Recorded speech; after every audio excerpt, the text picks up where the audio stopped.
everyone, welcome back to the RMTV Women's Podcast. This is episode 89, and we haven't done one of these for like 2 weeks, so just getting back into the swing of doing a podcast. We've had some news to talk about, which we'll run through in the second. But firstly, we just want to say we obviously know that there's a lot of stuff going on in the world at the minute. Not very nice stuff, and we're not going to go into too much detail about it.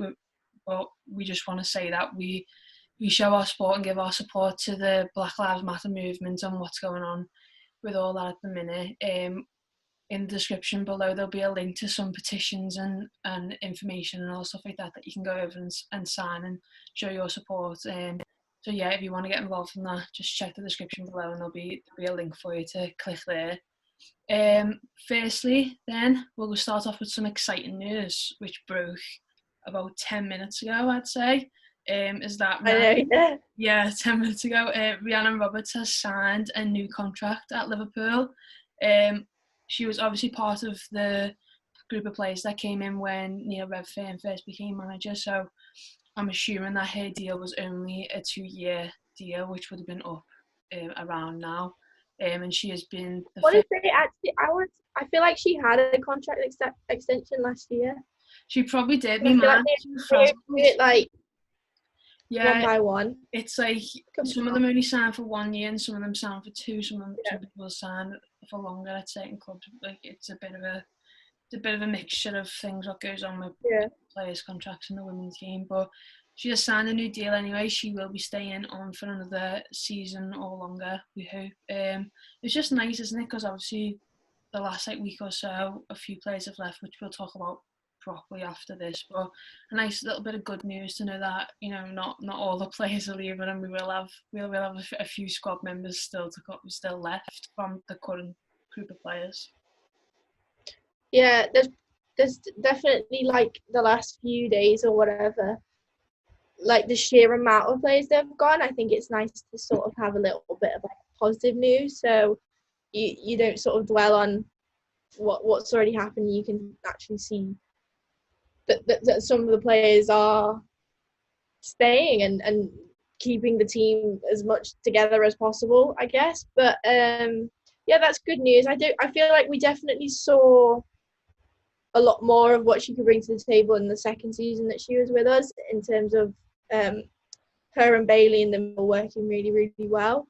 So I'm happy about it. I think I've always liked her as a player. She just tackles everyone and it's brilliant. And you need someone like that in every team in order to sort of just get stuck in. And she's definitely a player that does that. And with the little article that comes out with her signing, Jets obviously spoke really highly of her. So I think it sort of looked like it was a priority to sort of keep her, regardless of the situation with relegation or whatever. I think she wants her in that team no matter what. Yeah, she pointed out about how she improves players whether she starts a game or whether she comes off the bench, and how much of a leader she is as well amongst that group of people. So why wouldn't you want to keep her on for those reasons? You know, you need players like that in your squad. So yeah, really happy that she has signed a new deal and she's staying on. On a bit of a sour note, 4 players have left the club in the last week or so. Just Courtney Street-McKirk, Anka Price, Christy Money and Frank Kitchen have left upon the expiry of their contracts. It's just a bit like, it's proper like... It's sad. It is sad. Yeah, it is really sad, because at the end of the day, we are fans of Liverpool Football Club, so like, it's never nice when a player goes, and we don't... Go on. Oh, no, you finish, it's fine. Oh no, I was just going to say, we don't know where these players are going to end up and stuff like that. So, you know, as we love those players. Like, we had the choice to speak to Courtney and Christy, both. Courtney at the Derby stuff last year, and then obviously Christy came into the studio and we've met her a few times at games and stuff like that. So we were able to, you know, speak to them off the pitch and see what type of people they are as well. So like, to not be able to just go and see them next year. I mean, you don't know where they're going to end up, but like it's really sad just to see them go. Yeah, for sure. And like it's the people, we see them week in, week out. Like we go on a game day and you see those faces, whether they're playing or whether they're injured, and they usually come and sit in the same area as us. And I know it's lovely every time we see Christy Murray in particular. She always will say hello, and she'll always be really nice and friendly to us, which I think it's great because it shows what kind of people they are as well. And like, as much as it's sad that they're not going to be playing for us anymore, we're still gonna love them as footballers and as people, and thank them for their time with us. I think I am gutted because I think 4 players in the space of like just is it 2 weeks, maybe just over 2 weeks, something like that. That's quite a lot. And if you're looking at who it is, that's 2 goalkeepers and then 2 attacking players.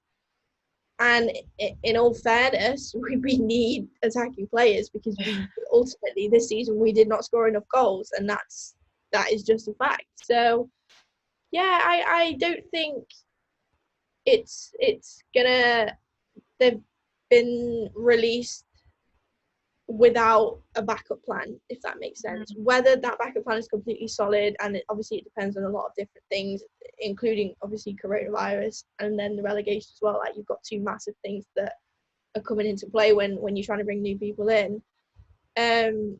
But I think the best thing is just to try and be positive about it. Like, it's not great, and they kind of happened in like succession when no one was expecting it.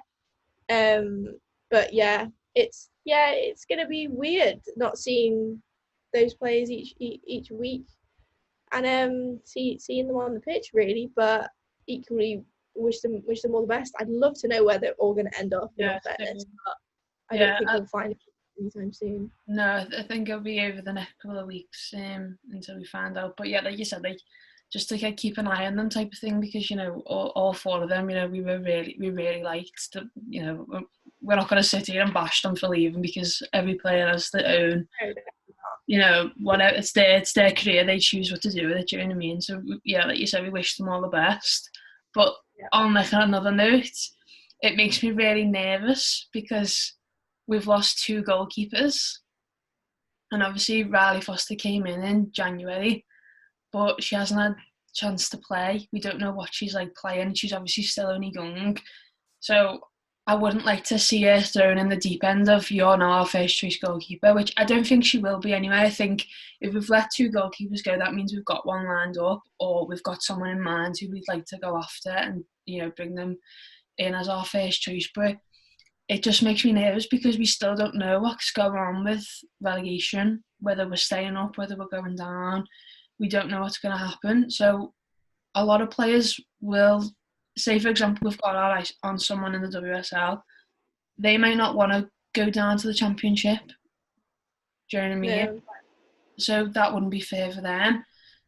But then also you want to sign someone who's who's really good and can you're happy with in goal, who can get us back into the WSL if we go down the following season. So it's just like, it makes me nervous because I just want to know now whether we're staying up, whether we're going down, so I can get it in my head that, right, this is what we need to do.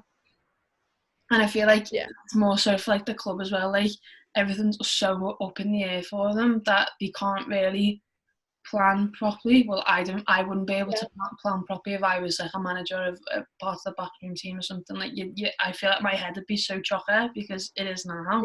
Never mind actually being involved in like the running and the day-to-day of the club. I just want to know now, so like we can just sort of wrap our heads around it all. It's so up in the air, like it really is. But just the sheer fact that like 4 players have already left, that makes me think that the club sort of know what route this outcome is going to go down. And like, apparently by the end of the week we should know. This week, beginning of next week, isn't it? Yeah.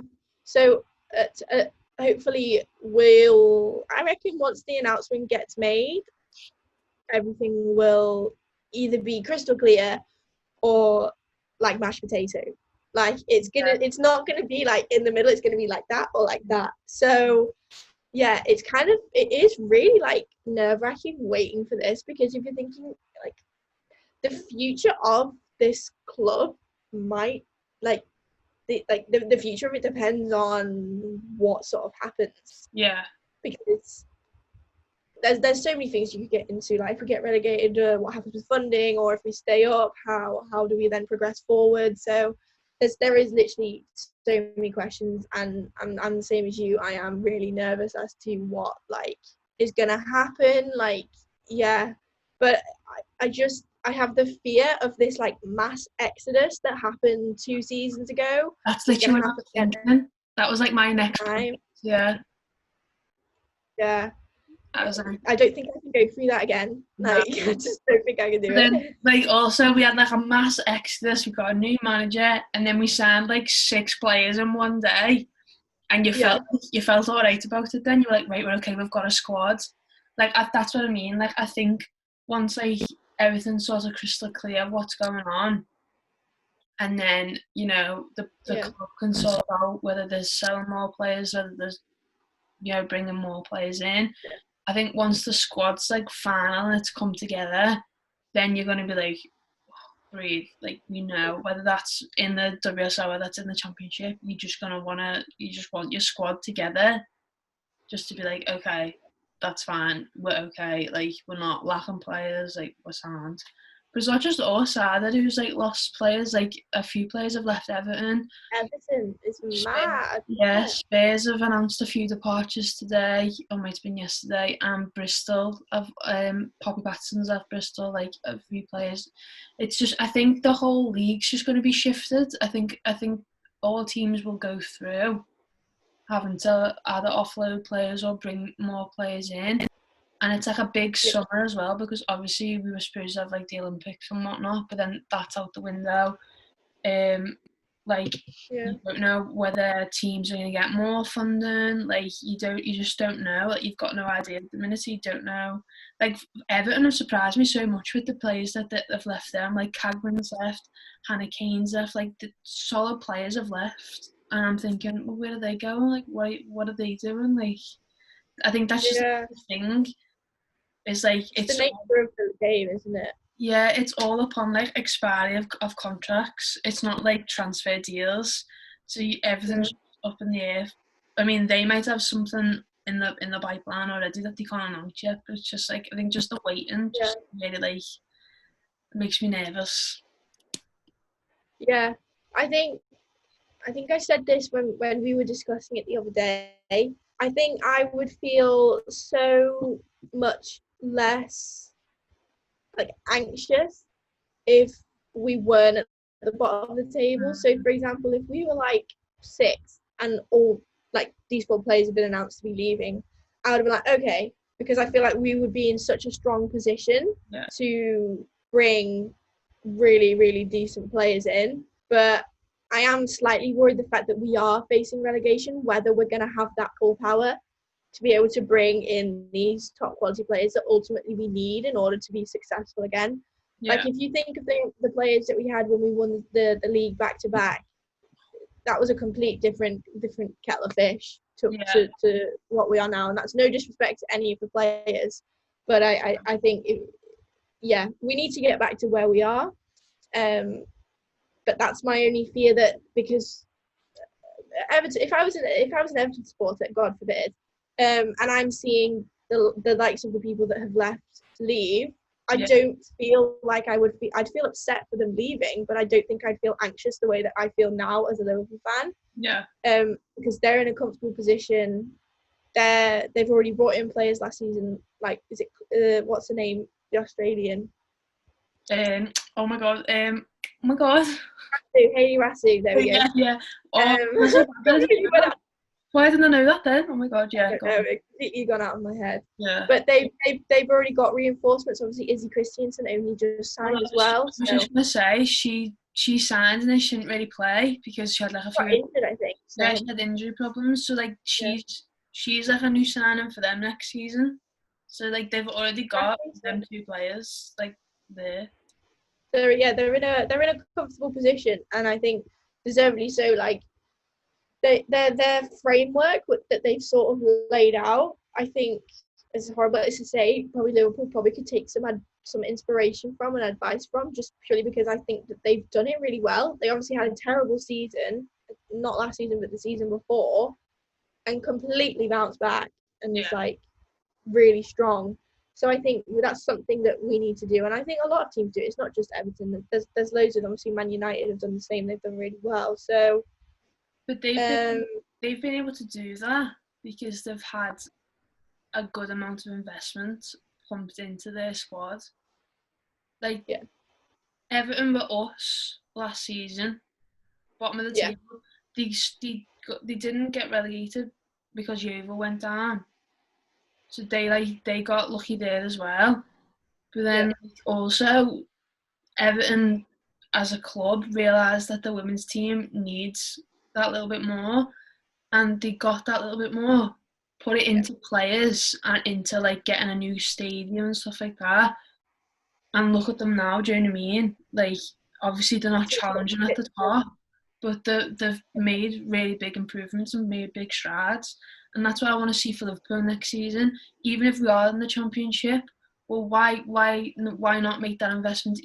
Even if we are in the Championship, there's no reason not to, because us as a club, still a competitive league, isn't it? Yeah, so it's still a competitive league. There's still some really good teams in it. And us as a club will want to bounce straight back into the WSL the following season. So why not make the investment? Look, like you said, look at Man United. They were in the Championship. Look at Spurs. They were in the Championship for a season before they came up this year. And they put that investment, and players were willing to go to that team and play in the Championship for a season because they knew that they had a really good chance of going up the following year and playing in the highest league in England and stuff like that. So why not make the investment either way? Because it's clear that we need it. Yeah. Many conversations that we've had on here and privately that it's like we need more money to get players in to make our squad amazing, to be able to challenge again, because like look at us now. Like I honestly feel like people are laughing at us. Yeah. Like, especially like when you obviously social media is not the place to go. Twitter's definitely not the place to go when for like things like this. But that's what you see. You see, especially like women's football fans from different clubs, like looking at us now and being like, "Well, like what are they doing? Do you know what I mean? Like what is the club doing for their women's team? The men's team's on the highest of highs. Won the Champions League last year, potentially more than likely going to win the league this year. Fingers crossed." And then there's like where the women's team at the other end of the scale, complete other end of the scale, and it's like it's frustrating because as much as I love the men's team and support them, and I support the women's team just as much. So you support Liverpool everything that comes underneath that bracket. Yeah, and we're supposed to have this one club philosophy, but it doesn't feel like that at times because we're on completely different ends of the scale. Yeah, I agree. So it's definitely I feel like looking at it from a different angle, if we do go down, I don't know whether it could actually be a beneficial thing. And I know that that's kind of clutching at straws here, but in terms of maybe that'll give the club a bit of a kick up the bum in terms of like Liverpool should not be in the Championship. Like it just doesn't fit right. It's like pineapple on a pizza. It does not belong. So I think I was debating the comments. Yeah, should have said that. But yeah, I think it's going to be interesting to see which way it goes. And obviously, like we could sit here all day and ponder about what's going to happen, how it's going to happen, what the domino effect is going to be. But ultimately, until we figure out until we're told, what like the plan is for like gaining an outcome from this season, there's literally nothing we can sort of solidly say. No. It's going to happen. I think that's definitely the scariest thing. But I agree with what you said. Like, it's a joke. It is turned into a joke, and I hate saying that because I don't think any football fan would ever want to feel the same way that we do about it. But I just think you look back at this season, don't get me wrong, some incredible moments. The derby, for example, incredible, and some really great moments that have happened.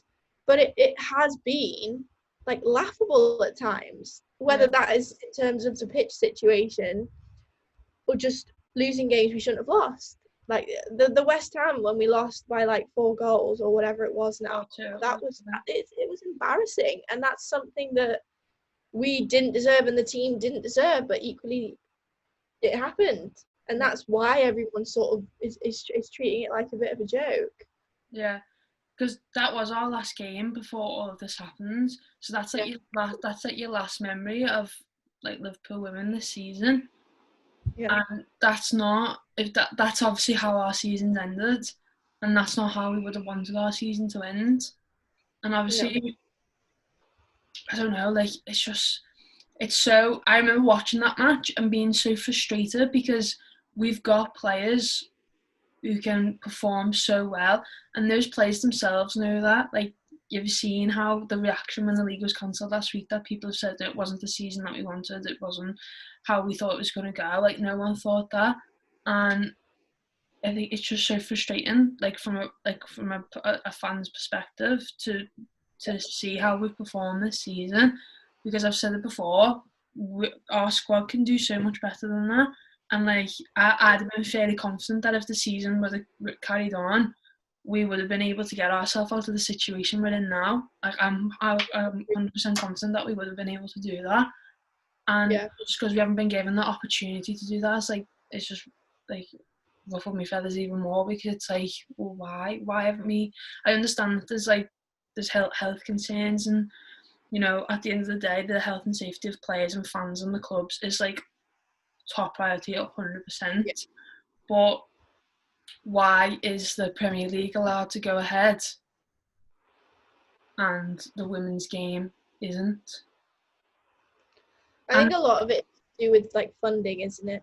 That exactly, and that's it. It's just a lack of money in the game. It's the lack of money being available to have players tested on a regular basis, and have, you know, the opportunity to go and train in a facility where there's enough space to train and enough space to be able to put people in small groups or do individual programs. Like that's just the most frustrating thing, because it's just lack of like funding and lack of like pretty much care at times across the years that have led us to this moment, which is like maybe it might be a bit of a wake-up call. I'd hope so.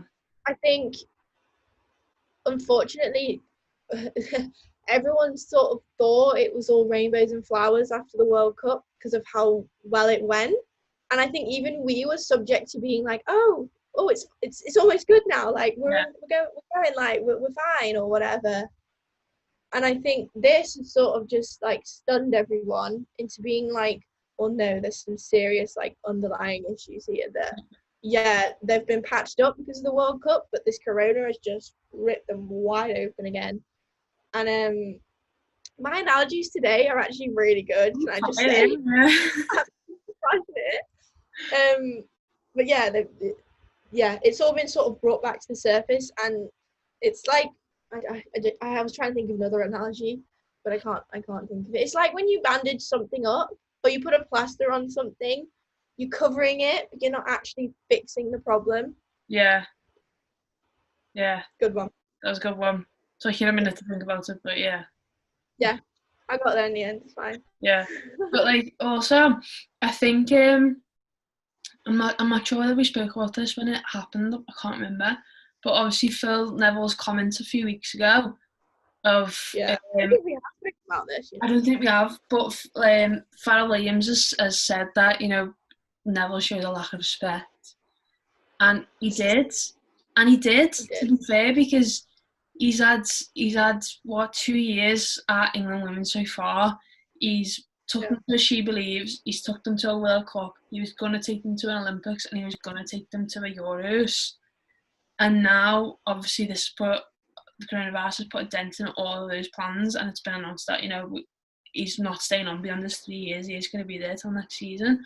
But that's the thing that like struck me, is that he's made these comments now, and he's still got another year left on his deal. He's still going to have to see all those players and that squad before he leaves. And for him to say, oh, this was like I don't think he used the word stepping stone, but like that's basically what we're playing into like club football for pretty much like a men's team.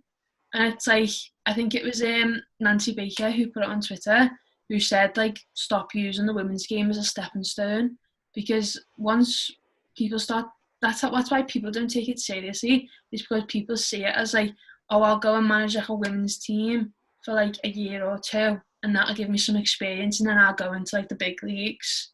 And it's like, why isn't the women's team regarded as the big leagues? Yeah. Why is being a manager of a women's club or a women's international team not good enough for someone? Do you know what I mean? Yeah. I don't think I was happy with the comments, and I don't think many of the players that he's built relationships with will be happy with it either. It's not a nice thing to hear, and especially as a man who has literally, like, I don't know how to explain it, but in some of the clips you see, especially at the World Cup, he was like, we're going to win the World Cup. He was such like a team. It was building such morale in some instances. And it's almost like he was pretending to be their friend to get something out of them, you know, like the classic story back in school, you're only friends with someone because they've got the latest bloody Nintendo or whatever. Yeah. It was honestly, I want to fire. It feels like, it feels like I've got another one, you ready? You sit next to a kid in school who's got more than one cookie, hoping that they're going to give you the leftover cookie. I was definitely that person. No, I'm joking, I wasn't. But yeah, it sort of feels like that. Oh, I'm gonna stick with you for a bit and try and get something better out of it because you've got connections, sort of thing. Yeah, pretty much. He's looked at it as like, it's not what you know, it's who you know. That's like my dad. He's trying to boost his CV. That's all he's done. That's it. Basically what he said. Yeah, pretty much. He's built a CV. Do you know what I mean? Like, got a couple of international competitions under his belt. Like, yeah. But he'll go sit down and be like, I went to the She Believes Cup with blah, blah. Like, I won my first She Believes tournament, and it's like, yeah, okay, but then, yeah. But then you didn't go and win a World Cup with the squad that you had. You weren't able to play in the Olympics. You weren't able to play in the Euros, and it's like, look at everything in between that. Do you know what I mean? And the comments from like media and stuff. Yeah, but for like players like Fal Williams, England's most capped player, so respected in the women's match, to be coming out and saying, I was hurt by those comments. That's massive. That means a lot of other, whether they play for England or they don't, whether they're trying to break into that environment, are going to be hurt by those comments. Do you know what I mean? Like, if I was an England women's player and he was my manager and he'd come out and said those things, I'd be like, well, you clearly don't respect me or what I'm trying to do. That'd be the end of that relationship, wouldn't it? Mm. It wouldn't be a healthy friendship or work relationship after that. You wouldn't trust him. You wouldn't want to put all your efforts into someone who is sort of in it for the wrong reasons. Yeah, 100%. So. Let us know in the comments below what you thought of Phil's comments. Obviously, he's a bit of a... Take him with a pinch of salt every now and again, do you know what I mean? But, another thing that's... Any other good analogies for Phil Neville? Just let me know. Let us know. Also, just a quick thing that I've seen on Twitter before is that Japan's first ever women's league is to start autumn 2021. Amazing. So the team and stuff like that, teams and all like that, will be announced this year. But the league is called the WE League, which stands for Women's Empowerment League. Love that. Love that. But like, it's just like, that was a nice note to end on, because although that there's so much like terrible stuff happening in the women's game, there's also so many good things coming out of it as well. And obviously you've still got to wait another year and stuff like that for like the Japan League. It's in the works. It's there. It's gonna happen. And also, the women's Bundesliga got a lot of. Is it Frauen? I think got a lot of attention the other week because it was sort of the only women's footy that's going on. Yeah, because there was a bit of like not uproar, but people were a bit like annoyed because you at first you couldn't watch it in England.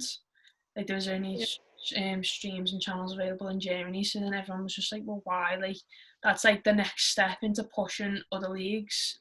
You've got an opportunity. Yeah, you've got an opportunity there to like sort of branch out, and it's the same with the NWSL are doing like that Challenge Cup tournament, aren't they?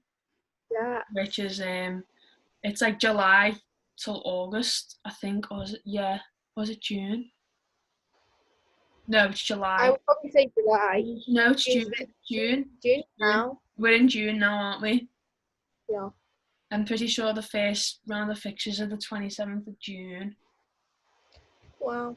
It's mad that like sports getting there, do you know what I mean? Like you don't like Formula 1, but the schedule came out yesterday and I genuinely felt like a kid in the candy shop. I was like, yes, oh my god. Well, that's what I was like the other day when the first round of fixtures came out for the Challenge Cup because it was Monday. And I've put some of them in my calendar to be like, and I've checked the date because I'm like, I want to watch that one. So I'm like trying to work out like if I'm going to be working like the next day so I can stay up and watch them, which like I'm now going to plan my work shifts around.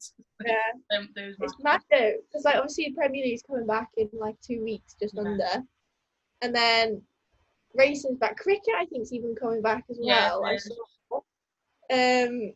You're going to go from no sport to having literally sport for every day, and you're going to be so overwhelmed. You're going to be like, oh my god, I don't know what to do, I don't know what to watch. Like, because my birthday's so late, so it's like August, there's never any football or never any real sport around my birthday. But now there's like every single day around my birthday, there is sport, and that is great. I know, it's going to be, I can't remember who I was speaking to about it, but I was like, the season's normally over now, so you normally have this period without football, like anyway, because obviously pre-seasons and start till like late July.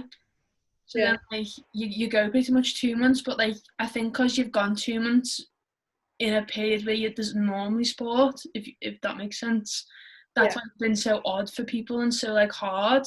But if it was just like from now onwards, everyone would be able to deal with it because that's just normally what you do anyway.